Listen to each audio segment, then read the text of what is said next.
Have you ever asked yourself why some people seem to glide through life with grace, attracting goodwill and abundance effortlessly? Why do they seem unbothered by life's petty battles, smiling through chaos, forgiving without bitterness, giving without expectations? Welcome back to the channel, a space for wisdom seekers and heart explorers. I'm your host, and today we dive into a profound yet often overlooked principle. The size of your heart determines the size of your blessings. What does it mean to have a big heart? It's not just about being kind or generous. It's about your capacity to hold space for pain and peace, for failure and forgiveness, for others and yourself. It's the strength to rise above judgment, to embrace the imperfect, to let go when holding on hurts more. And yes, it's the gateway to a richer, more meaningful life. A big heart is resilient. It doesn't snap under pressure. It bends, it expands. When misunderstood, it seeks to understand. When warned, it chooses to release rather than retaliate. This isn't weakness. It's power in its highest form, quiet, grounded and transformative. Let me tell you about someone I once met, Mrs. Helen, an 80-year-old woman from a rural town. She lived simply, surrounded by fields and old photographs. She had endured great loss in her life, her husband to illness, her son to addiction. Yet she radiated joy. Everyone in her village called her the sun. When asked how she remained so warm despite the storms, she said, "I don't carry what doesn't belong in my heart. Bitterness is too heavy." That, friends, is the wisdom of a big heart. You see, life tests us not to break us, but to reveal us. And the way we respond to those tests defines the quality of our lives. Small hearts react, they blame, they close, they harden.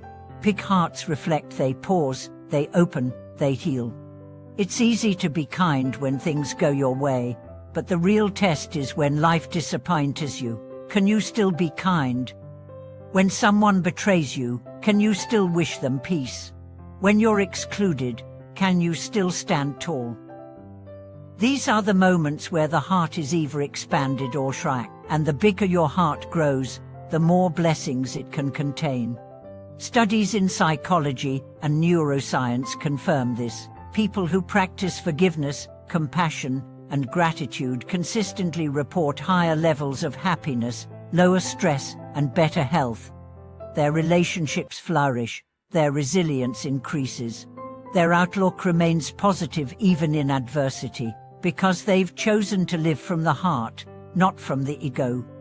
But make no mistake, this path isn't always easy. It's easier to be cynical. It's safer to hold grudges. It's simpler to blame others for our pain. But these habits poison the soul, they shrink the heart, and they blot the very blessings we seek. So how do we expand the heart? First, by letting go. Let go of the need to be right. Let go of past insults. Let go of the stories you keep telling yourself about why you can't forgive, why you must stay angry, why they don't deserve your grace. Every grudge you release frees up space for joy, for peace, for blessings to enter. Second, by embracing imperfection. In others and in yourself, people will fail you. You will fail them. That's life. But holding space for human flaws without judgment, without condemnation, is the essence of maturity. The bigger the heart, the easier it is to accept what is, rather than obsess over what should have been. Third, by practicing gratitude. A big heart doesn't focus on lack, it sees abundance in a shared smile, a quiet sunrise, a kind word. It celebrates small victories, honors simple moments, and gives thanks in advance for what's yet to come. And fourth, by being of service. When you feel overwhelmed, help someone else. When you feel lost, guide someone. The act of giving time, energy, love opens the heart like nothing else. Not because you expect a return, but because you recognize yourself in others. Let me share another story. Samuel was once a bitter man. His childhood was tough, his adulthood tougher. He distrusted everyone, expecting the worst in every interaction. But one day, his sister introduced him to a volunteer program at a shelter. Reluctantly, he joined. Over weeks, as he helped strangers, something shifted. His posture softened. His tone became lighter. He began to smile. Years later, he admitted, "I didn't just help them. They helped me grow a heart again." That's the paradox. When you give from a big heart, you never lose. You expand, you heal, you rise. But big heartedness also means boundaries. Yes, you can forgive and still say no. You can love and still walk away. You can care and still protect your peace. A big heart isn't naive, it's discerning. It doesn't give endlessly to everyone. It gives wisely, consciously, abundantly, without sacrificing itself. So where do you start? Start where you are. Forgive one person. Smile at one stranger. Listen without interrupting. Let one insult go. Offer one act of service. These small acts are bricks in the cathedral of a big heart. And when you stumble, because you will, don't judge yourself. Just return. Return to love. Return to compassion. Return to the quiet, knowing that the more space you make in your heart, the more the universe will pour in its treasures. So ask yourself, how big is your heart?